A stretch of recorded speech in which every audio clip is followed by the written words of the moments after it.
오늘 또 그대의 최고의 날입니다. 임은미 선교사 묵상입니다. 2021년 10월 7일 목요일 최고의 날. 까닭이 없는 저주는 분별해야 합니다. 잠언 26장. 어제는 아래와 같은 문자가 왔다. 선교사님, 제가 적금 들어놓은 게 있었는데요. 여행 가려고 작은 생활비지만 10만 원씩 모아놓은 게 있었는데 신랑은 어디 다니는 거 싫어하고 코로나 때문에 여행을 못 갔어요. 그래서 그 돈으로 청소기를 살까 밥통을 살까 생각했는데 선교사님의 대학원 세우신다는 글을 보고 기도했어요. 하나님, 살림 사서 남편한테 칭찬받는 게 나은가요? 헌금할까요? 하고 기도하는 중에 마음에 유니스 줘라 하시는 거예요. 평소에 선교사님을 전 유니스라 부르지도 않는데 희한하다 생각했어요. 전에 번개탄 TV에 나오셨죠? 묵상방에 뜬 선교사님 나온 유튜브를 보는데 초반에 계속 마음속에 유니스 줘라 유니스 줘라 하시는 거예요. 쉴 새 없이요. 저 이때 하나님이 말씀이 많으시구나 느꼈답니다. 너무 계속 말씀하시니까요. 네, 알겠어요. 선교사님 드릴게요 했더니 그 소리가 뚝 끊기는 거 있죠. 너무 신기했어요. 그리고 나니 마침 유튜브 끝에 후원 계좌가 딱 나오더라고요. 캡처해놓고 오늘 적금 해지하는 날 이자까지 해서 보내드렸습니다. 작은 돈이지만 121만 1,000원.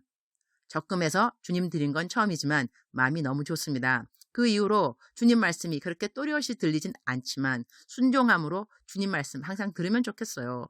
주님께서 선교사님께 돈 걱정하지 말라고 하신 것처럼 주님의 말씀이 다 이루어지길 기도합니다. 이 간증을 엄마한테 해드렸는데 엄마가 옳게한테도 했는지 옳게도 계좌 달라더니 헌금한다고 하더라고요. 할렐루야.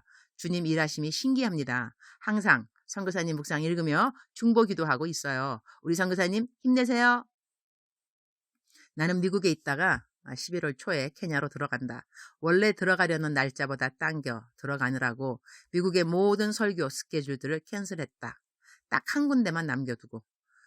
케냐 들어가자마자 해야 하는 일이 문교부의 국제개발연합대학원 학교를 만드는 일에 허가를 받아야 하는 것이다.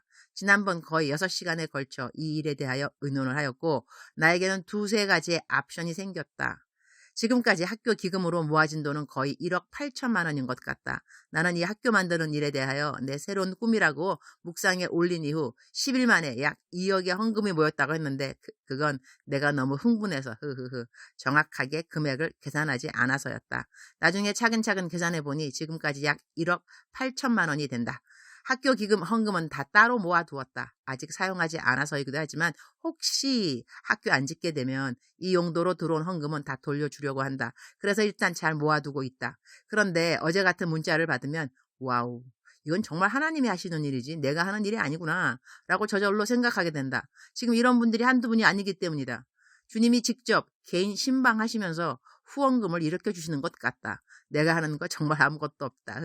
헌금 내신다고 연락 오면 감사하다고 문자 보내고 기도 제목 따로 주시면 기도해드리고 그 외에는 딱히 하는 일이 없다. 나도 아직 학교 기금 헌금은 안 했는데 내 은행에 있는 돈들 나중에 이쪽으로 써야 하면 쓰려고 한다. 주님도 내 이름 부르실 때는 유니스야 라고 부르시는데 다른 사람에게도 내 이름을 유니스라고 하시는가 봐요. 주님. 잠언 26장 2절. 까닭 없는 저주는 참새가 떠도는 것과 제비가 날아가는 것 같이 이루어지지 아니하느니라.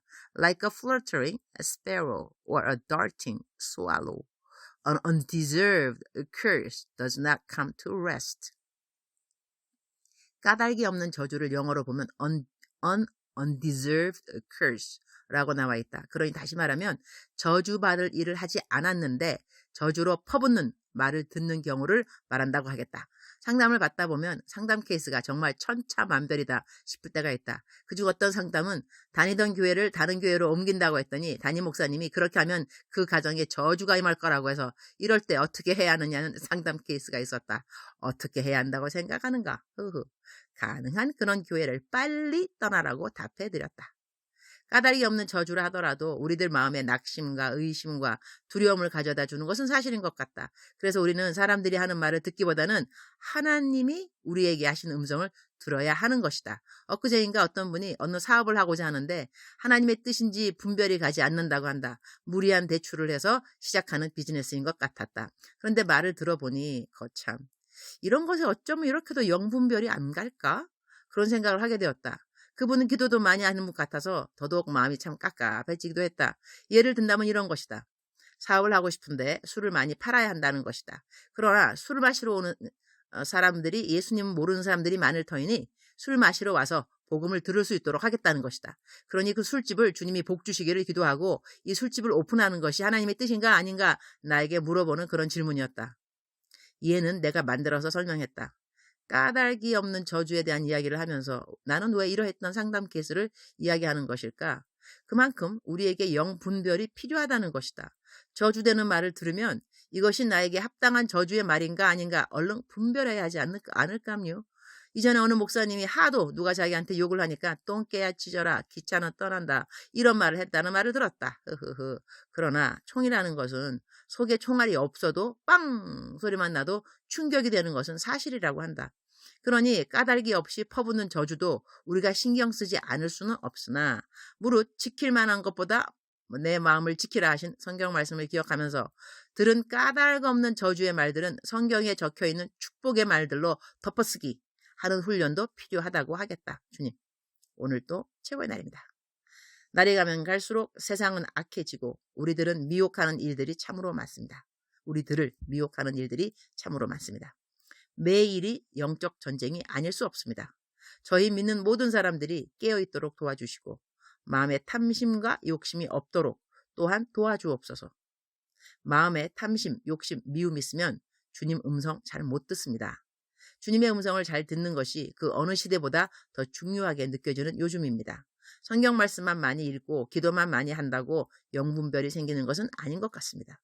성경 한 구절을 읽어도 그대로 지켜 행하는 삶을 살아야 그 지식의 말씀이 지혜가 되는 것임을 우리 모두가 잘 알도록 도와주옵소서. 주님 사랑합니다. 주님 감사합니다. 오늘 또 우리 주님 저를 보시면서 하루 종일 기쁘시면 참 좋겠습니다. 사랑하는 그대여, 사랑하는 그대여, 출석 부르고 있습니다. 대답하셔야죠. 사랑하는 그대여. 사실 제 묵상을 그냥 글로만 읽는 분들이 많이 있으시고요. 이렇게 유튜브에 들어와서 내지는 제 묵상방에 제가 녹음을 하는 것을 또 듣는 분은 한 3,000명 가량 되는 것 같습니다. 그러니까 제 묵상을 읽는 분들은 한 9만 명, 묵상을 이렇게 들으면서 묵상 끝에 미니 설교 내지는 카멘트 그런 말 제가 하잖아, 그죠? 사랑하는 그대여 부르면서 이렇게 들으시는 분은 한 3,000명 넘는 것 같은데요. 사랑하는 그대여, 사랑하는 그대여, 제 묵상도 읽고 묵상도 들어주시는 분들 너무 감사합니다. 제 묵상이 좀 길잖아, 그죠? 이렇게 긴데도 이렇게 읽어주시고 들어주시고 너무 감사를 드리고요.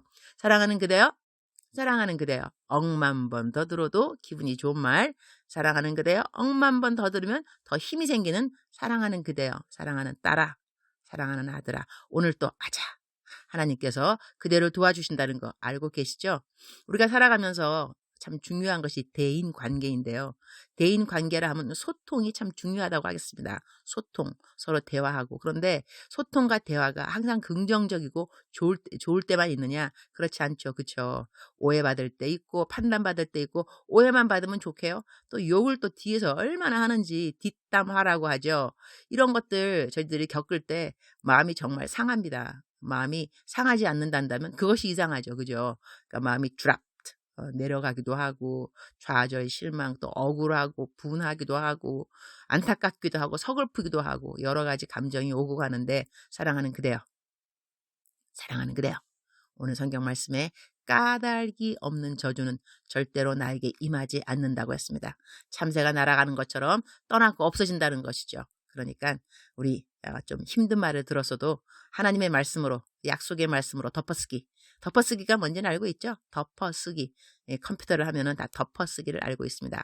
덮어쓰기 하면서 마음을 잘 다스리는 그대가 되기를 축복합니다. 무릇 지킬 것만한가 보다 내 마음을 지키라. 이는 생명의 근원이 이에서 남이니라 했으니까는 마음을 지켜야 합니다. 어떻게 마음을 지켜야 되는가? 이렇게 까닭이 없는 저주 때문에 내 마음이 실망되고 서럽고 아프고 억울하고 이러한 모든 감정들의 리액션 이런 것들로부터 우리는 우리 마음을 지켜야 한다는 것이죠. 사랑하는 그대여, 이것이 어렵다고 생각하면 안 되고요. 맞아. You can do it. Okay? You can do. 하나님께서 도와주신다니까요. 하나님이 도와주시면 그대들의 마음을 잘 지킬 수 있습니다. 하나님이 도와주시니까요. 사랑하는 그대여, 사랑합니다. 사랑하는 그대여, 축복합니다. 오늘 또 그대의 최고의 날입니다.